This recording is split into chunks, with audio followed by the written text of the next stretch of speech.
Wow. I haven't really explored. I haven't been looking for items, you know? Right. Well, I found a lot of clues today. Really? And it's marked on a tree, so it's not like a physical clue. And it's a square, like a raft. And it said, ocean, 5 feet. You've been out there swimming all day. I just assumed that you had it, like, didn't tell nobody, which is cool. And that's the clue. 5 feet, ocean. Raft? No. That's the symbol for the well. In my mind, if anything pops out of that ground, like I'm snatching it. I want it. And I'm gonna find it today. Got it. I don't think he's gonna use it against me, but at the same time, if he does, I might have to put a target on his back. It's Sunday, and I finally got around to watching this week's Survivor episode.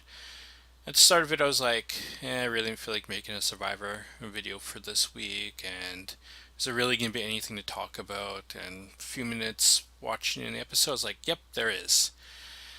I really don't like that probation officer.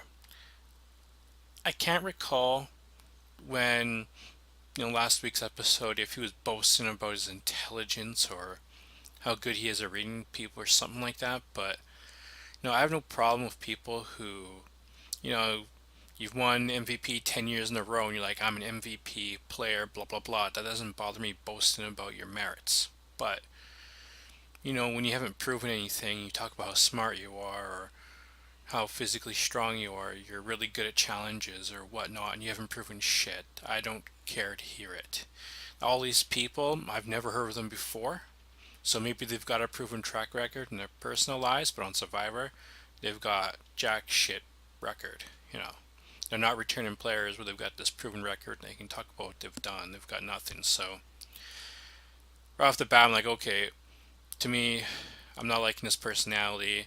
And then when he goes after that scrawny guy, I forget his name, whatever his weird ass was, his paranoia, his conspiracy theory, he's got the idol, this and that shit. I'm like, nope, not liking him at all. And he finds the clue. Now, first thing, if I was in that situation, if I found that clue, I would destroy it. I wouldn't share it with anyone. But the dumbass, being a dumbass, he goes to the other guy. And he's like, hey, I haven't been looking for it or anything, but I found this clue to show the other guy. And then he goes, hey, did you find it? That's okay if you found it too. Found that clue. Like, if I'm the other guy, I'd be like, well, I guess that means, you already have ammunition against saying, was it Mike or who are he was accusing having the goddamn, I can't remember their names. The nerdy guy, whatever, about having it. Like, if I didn't like the probation officer, I could be like, tell everyone at the camp, like, hey, look, he's been looking for clues or this and that. But I guess the other guy is neutral right now versus the probation officer. So, whatever. Anyways, when they go to the tree, I'm thinking, okay, why hell on earth are you telling him that it's by the water?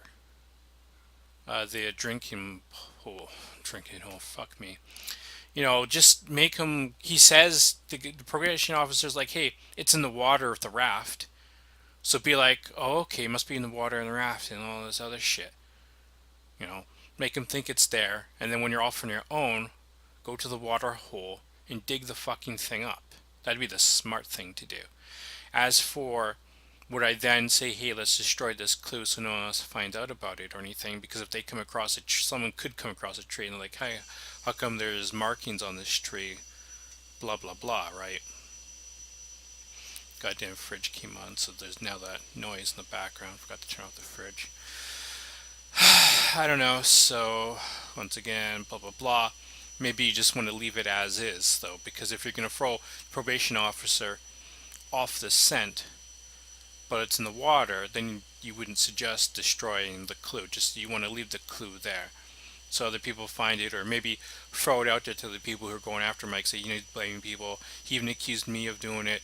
It's over in the water, this and that. But then, of course, if you do bring it on, Other people may figure out that, oh, it's actually in the water hole, and if everyone's digging around there, and if it's not there, then they'll think that he then took it, or someone else, or one of the two, they'd get it. But then it's like, if you don't say anything and people find out about it, how come you didn't say anything in the first place? So maybe you should destroy it. I don't know, so I'm like, you're in that situation, you had to think about it, pros and cons, this scenario, that scenario. I'm just watching you here. So it's just like, just a quick thoughts about this and that, but whatever.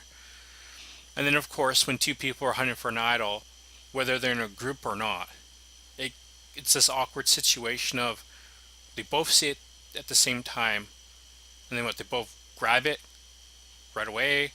Like, they either one of them submits to someone who grabs the idol and runs off with it, or they both fight over it right then and there. And then whoever loses, are they then going to submit to it, or are they then going to fight over it, right? Like, it's just this awkward situation you can get into of, whatever. But the probation officer, being a cunt, grabs it, runs off. And then later, the other guy, the smarter one, destroyed the clue. And I don't know off camera if they talked about it, about, hey, maybe we should destroy the clue or not. But I'm just going to go on a limb and say it never crossed the probation officer's mind to destroy the clue. And the other guy destroyed it on his own volition. Voted out at the first tribal council. Chrissy does not know that I'm the one that gave that idol to her. And I don't know how that first tribal went. Maybe she used it, and that's why she's still there. But I hope she sticks around so I can get an opportunity to use that connection down the road. Well, that answers that question, at least for last week for me, if he actually assigned it or not. Or because they didn't show him picking someone's name, the presumption was that he assigned whoever was going to get it, but still, what if he didn't know their names? Would it be like their names with a picture or anything like that? Whatever, that's just the back end stuff, behind the scenes shit you don't see, so Person voted out a survivor. Simone. That's From my understanding, from at least the clips I was seeing, Simone was weak in challenges and she didn't do much around the camp, so naturally it's just an easy fit to vote her out. Plus some of them said she was socially awkward, so easy choice. Patrick, though, was a consideration because, well, while he is good in challenges and helps around the camp, although they haven't really had too many challengers to say he's good at challenges, and it was him who said put Philippines at the top, even though they're supposed to go at the top. He was in the wrong spot at the top, so they lost that challenge.